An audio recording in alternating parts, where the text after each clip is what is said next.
right? You need to know what a punch is. You need to know what a face is, right? It's like Fat Tony in The Simpsons, right? Or what's a flavor, right? Hello everyone, and welcome back to another episode of Thoughts. My name is Keir. And my name is Jasmine. And today on the show we have James Humphries, who is a professor at the University of Glasgow and who works primarily on political philosophy. On today's episode of Thoughts, we asked James to talk a little bit about what philosophers mean by referring to a state of nature and what grinds his gears. Here are some thoughts on whether we ever have a moral duty to follow any political system.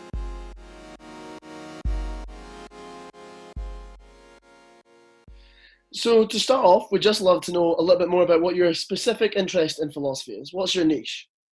Cool. So as you said, Kate, I work in political philosophy, which is to say broadly understood the kind of norms, structures, kind of institutions that we should have within a sort of society, and what justifications there are for those norms, structures, institutions looking in a particular way. So that's political philosophy very generally. My niche is in the relation between kind of autonomy and authority. In particular, I think if we want to reject state authority for autonomy-minded reasons, it becomes really hard to work out why we don't reject all authority. So why we don't just end up essentially being kind of mountain men, right? Just kind of living in our shacks, refusing to have anything to do with anyone else, because that seems like the wrong outcome to me. But it's quite a difficult one to evade. So that's primarily where I work. So in preparation for this interview, two terms relevant to types of authority came up that I'd love to discuss: practical authority and theoretical authority. So would you be able to differentiate between the two for us? Sure. So let's take theoretical authority first.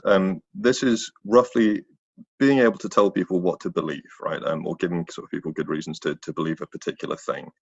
So here's why you should believe that I know this thing. And there's different markers that we might have for that. So maths, I think this is Cambridge, I could be wrong, but one of the Oxbridge universities anyway has got this sort of notion of the senior wrangler, right? So the person who comes top in their honours cohort for maths, I think. And that's a kind of marker of theoretical authority, right? Well, look, I'm the senior wrangler of maths at Cambridge. Here's why you ought to believe what I say about maths. Right? Practical authority is still about giving people reasons for action. I mean, plausibly, that's what all authorities are about ultimately. But practical authority is much more focused on telling people what to do and why they should do what you say. So you have a reason to tell people what to do for some purpose. So the faintly silly example is the person who sits at the front, or possibly the back, I don't know, the back of the boats. It goes back, this is very Oxbridge focused. So yeah, the other is that the person who sort of tells them when to row, who shouts stroke, right? You have a reason to pull your oar when the cock shouts stroke, because you want to go faster, right? As a group of people, you'll do much better at this competitive rowing if you do what the person sitting at the back of the boat tells you to, right? That makes total sense. So you've got theoretical authority, there's someone who's the authority of some theory or discipline there, and then practical authority, someone who's the authority of a practical matter, practicality. Mm-hmm. So you mentioned a benefit there of a practical authority being collectively there, you might be able to achieve some sort of goal. I was wondering if there's any drawbacks you'd like to talk on about practical authority. Yeah, the obvious drawback is that you have someone telling you what to do, right? And that's not in itself a drawback unless they're telling you wrongly, right? Or potentially if you realize that actually you didn't want to commit to this goal in the first place. So you're kind of rowing up and down the Cam or the Isis or the Thames, whatever it is. And you go, actually, I'm really not into rowing, right? This is a terrible mistake. I don't sort of like this guy shouting stroke at me all the time. That would be a drawback. That doesn't look like a kind of drawback of the authority itself, right? That's you've kind of been mistaken about your own reasons. But the other reason would just be if the kind of rowing shouty man starts chasing you around and telling you to do things that don't look like they've got anything to do with rowing. When they overstep their authority. Plus, of course, there's just the older, if they're just bad at what they're doing or if they're corrupt, right? If they're not serving the purpose that they're supposed to. Cool. So then how and when do we know if we shouldn't obey authority? Good. I think there's two aspects to that. So both of which are kind of alluded to so in my previous answer, that firstly, you shouldn't obey an authority, or at least on the face of it, you shouldn't obey an authority if you don't think that you're doing the thing that they're authoritative over, right? So it would seem weird for a traffic warden to come and tell me to eat apples, right? The other reason that you shouldn't obey an authority, when you've got good grounds to think that you shouldn't obey an authority, is when you buy into what they're supposed to be doing, but what they're doing doesn't appear to have the appropriate justification. So the traffic warden comes and tells you to move your car, and this looks like an appropriate thing for them to be doing, but you discover that actually you're not parked on double yellows, you're not kind of out in the road or anything. They're just after you to make some money. Right? They're sort of quietly splitting the difference on all these fines. So yeah. So when you, in some ways, consent to an authority, it needs to be an authority that is accurate in that discipline, or is one that will always be within the framework that you're wanting to consent to. But as an individual working within the state and you're consenting to them, you're not always having to consent as an individual. There's a kind of social aspect to it as well. And I was wondering if you could talk a little bit about the difference between individual and social consent. Yeah, to some extent, this boils down to again, what the social structures are for, right? So it might very well be the case that you don't, in fact, we don't individually consent to lots and lots of things, possibly most things. But if you're operating within a society that has or is taken to have certain reasons, certain motivations, certain kind of goals, then you might think that the function of that particular authority has a kind of a level of social consent, right? So you don't, in fact, you explicitly consent to there being this restriction on where you've parked at a particular time in Glasgow. But either you do, or you can reasonably be expected to have consented to the idea that there are some organisations that codify and organise parking or kind of driving or whatever, right? Even if this particular instance you haven't consented to, the thought is that you have or you would consent to there being something like this institution, right? So even if you disagree with the traffic warden about this particular instance, you're taken to still agree that there should be traffic wardens, right? And this might just be an instance of traffic wardens not doing their job correctly. Okay, so you mentioned social consent and social reasons.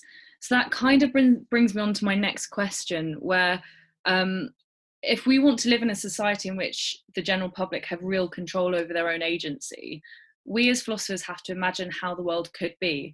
And a common name for the alternative world is a state of nature. So could you explain what a state of nature is for us? Yeah, sure. So I think the one-line summary is that a state of nature is a state of affairs where some concept of authority is missing. Right? That I think is the pithiest way of putting it. So the two that we're kind of primarily concerned with for the purposes of this are the epistemic state of nature, so where you lack some authority about knowledge or about belief, right? You lack something that will tell you this is what you should believe or this is why you should believe certain things.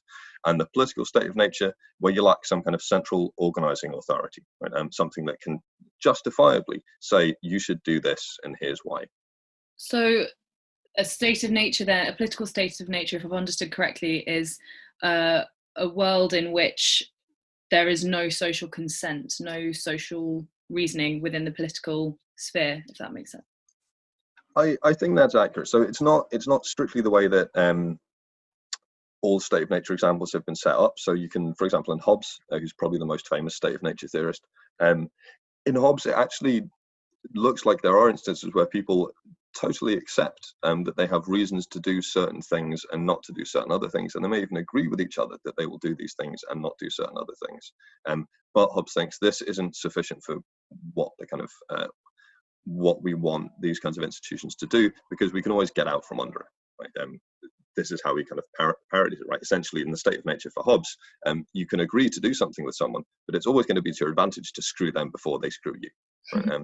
We have the state, he thinks, and the role of the state is to make sure it's to change the weights. Right? It will never be advantageous for us to welch on deals because the state will come after us and punish us.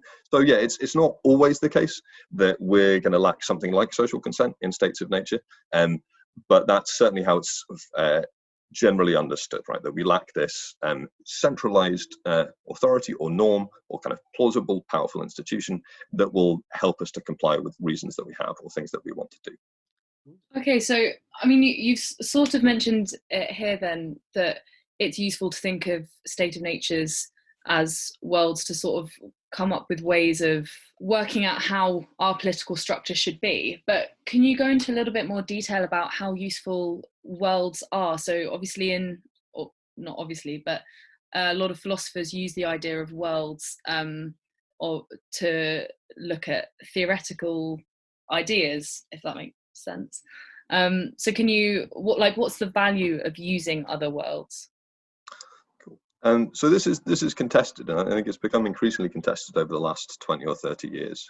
Very broadly, so not just states of nature, but exactly as you said, other worlds, right? Kind of hypothetical states of affairs. I think there's something like controlling for variables in sort of science. I don't want to say that philosophy is exactly like the kind of STEM, or indeed that it should be exactly like it's kind of STEM, as they misleadingly call it, the hard sciences.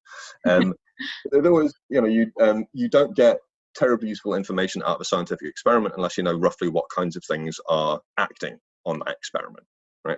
So similarly, you create some more or less contrived hypothetical world. So you say, look, let's just stipulate that everyone likes autonomy, or everyone likes safety, or everyone is fundamentally self-interested. What then do we get out of that, right? What kind of theoretical and practical implications come from that? Now, the other reason, of course, is that philosophers on the whole don't get out very much. So hypothetical examples, it gives them free rein to come up with really, really silly thought experiments and just go, no, look, this is serious academic research, right? Imagine for a moment that you wear a banana on your head on a Tuesday. So that's perhaps not the best reason, but it's definitely a reason. So yeah, that's what these kinds of thought experiments, I think, are fundamentally for, is they're supposed to allow us to focus on one or two particular things and to say, well, given these things, what should we believe? What should we do? What does it suggest about the rest of our theories? Have you come across any states of nature which are just there to push their own agenda? So this is what we're saying about whether states of nature are useful being contested. There's good reasons to think that whenever anyone comes up with a state of nature example, they're to some extent sort of pushing their own agenda. Now, I don't mean that necessarily people are being dishonest when they do this, or that they're sort of acting in bad faith, but we all have certain presuppositions, sometimes unexamined presuppositions, right, that we're not even aware of, that cause us to load the bases in a certain way. So Hobbes clearly thinks that we're all ultimately self-interested, right? That's why the state of nature looks so bad for him. Rousseau thinks that we're kind of noble savages, right? He sets up his state of nature with the idea that humans are kind of originally, perhaps in their best form, fairly solitary creatures. But for a specific case where I think it looks very much like someone's life experience caused them to adopt a particular state of nature. So you mentioned that almost everyone has these underlying agendas, even if they don't quite realize it. And I was wondering that if everyone in the world was forced to read your work, James, what's your underlying agenda? What change would you want to see in the world? So I would get rid of states. So it's a very minor change, right? Yeah. The kind of through line for all of my work is that I think, for substantive moral reasons, but also for self-interested reasons, that we all have an interest in the world kind of maximizing the things that we can do, right? So autonomy, fairly broadly understood at this stage, right? Being able to pursue your own values, your own goals, your own desires, insofar as they don't objectionably interfere with other people's values and goals and desires, right? And I think that states are really, really bad at doing this, right? Because of the way they're set up. Right? And states are, in fact, just there to ultimately to perpetuate themselves. Again, whether or not people are kind of out and out bastards, right? I think it's true for lots of politicians that they are just bastards, but I don't think it needs to be true, right? People can genuinely and unselfconsciously think that something is right and be doing harmful things nonetheless. People will object this about me, right? That I'm genuinely committed to lots of nice sounding idealistic beliefs about humans, but ultimately I'm just an idiot. But of course, I'm not a state. I wouldn't be that harsh on yourself, James. So yeah, I think the agenda that I have the thing that I want to push in the research that I do is that if you care about autonomy, and there's an argument off stage about why I think you should care about autonomy.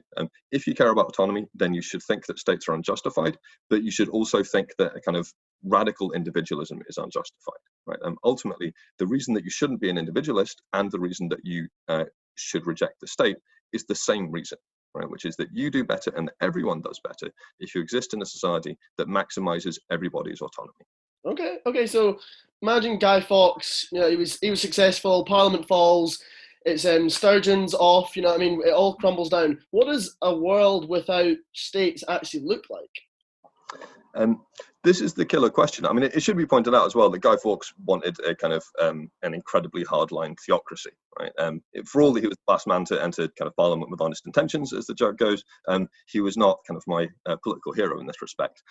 So what does the world without states look like? Well, this is one of the big problems. It's one of the things that got me into my research in the first place, because it's one of the kind of long-standing problems for kind of at least left anarchists or kind of communist anarchists.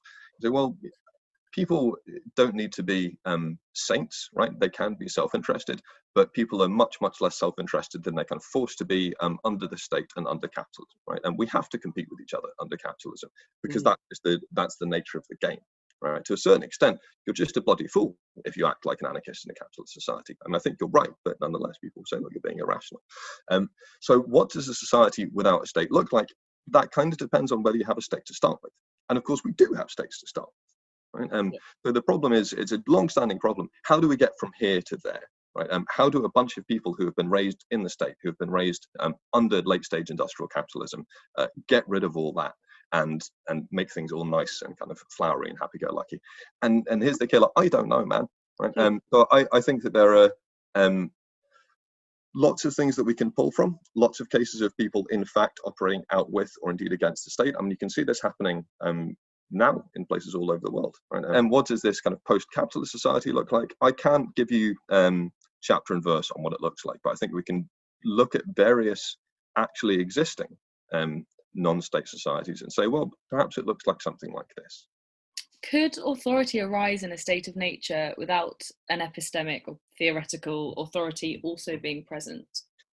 Cool. So I think this is really interesting. It's not something that I'd considered super deeply sort of before. There's the idea that, well, yeah, obviously you have to have some idea of knowledge, otherwise none of this makes any sense. But I hadn't thought about it very deeply. But no, I think you need something like epistemic authority for anything else to get going. So if we just take the most kind of brute, straightforward, do this or I'll punch you in the face, right? The Hobbesian political authority, in fact, right? At the very least, you need to have a good reason to believe that they will, right? You need to know what a punch is. You need to know what a face is, right? It's like Fat Tony in The Simpsons, right? Or what's a face, right? So I've been introducing my daughter to The Simpsons, which is great, right? Yeah, so I think you're right that there's something very like, if not just epistemic authority, it's probably a precursor to any other kind of authority. It's probably a precursor to practical authority. If for no other reason than you have to believe that someone knows what they're talking about, and you have to have good reasons to think that they're going to do what they're going to do. So yeah, it looks like epistemic authority is prior to any other kind of authority. Heidi Herd thinks that all authority might ultimately be a kind of epistemic authority, which is interesting, but I think might take us a bit off topic. Mm-hmm. I think this brings us to our last question, and my absolute favourite question of what grinds your gears in philosophy? Good. So the petty thing that grinds my gears, right, is people misusing validity. I get it that in lots of language games that aren't philosophy, to say that something is valid is just to give it the thumbs up, right? It seems reasonable, yeah, sure. But in philosophy, for something to be valid means that it's an argument where it's impossible for the premises to be true and for the conclusion to be false, right? That's what it means. There's lots and lots of other words that we have to say, oh, I think this is a nice argument, right? Or this is a good point, right? I've just said it, right? It's a good point, right? Points cannot be valid, right? Arguments can be valid or invalid. That's it. So that's what grinds my gears. Fantastic. Well, thank you so much for coming on, James. It's been an absolute pleasure. It really has. Yeah. Thank you very much for having me on, guys. I hope that all the noble savages out there who are listening, that you have enjoyed this podcast and come along for the next episode of Thoughts.